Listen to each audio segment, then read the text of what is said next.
Sa isang kulungan bakal ay may taong malungkot umiiyak. Ang tanong niya sa sarili ay kailan magigisnan ng liwanag. Malayo ang iniisip at nakakuyong yaring mga palad. Bakit daw siya nagdurusa sa kasalanang di niya ginawa? Kahapon lamang ay kapiling niya kanyang asawa at anak. Namumuhay ng tahimik sa isang munting tahanang may tuwa.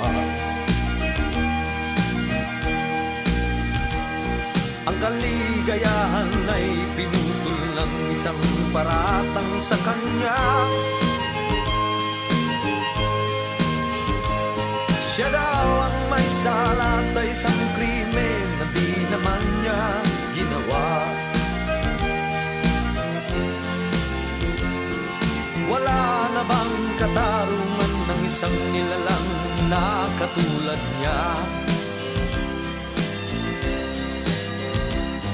Ilan pang tulad niyang magdurusa ng walang kasalanan?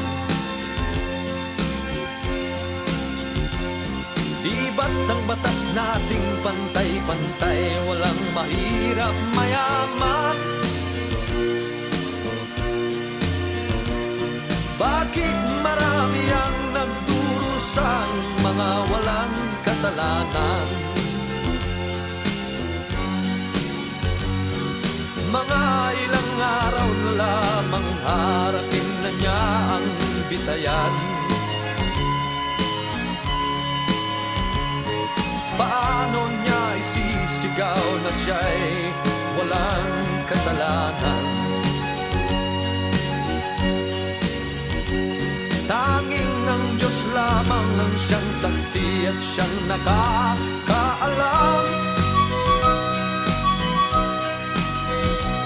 Diyos na rin ang siyang bahalang maningil kung sinong may kasalanan.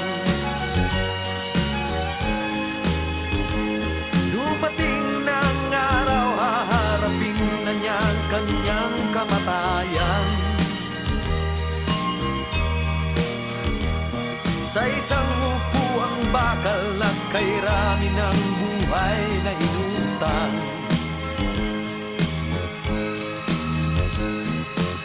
Ang batas ng tao kung minsan ay di mo maintindihan.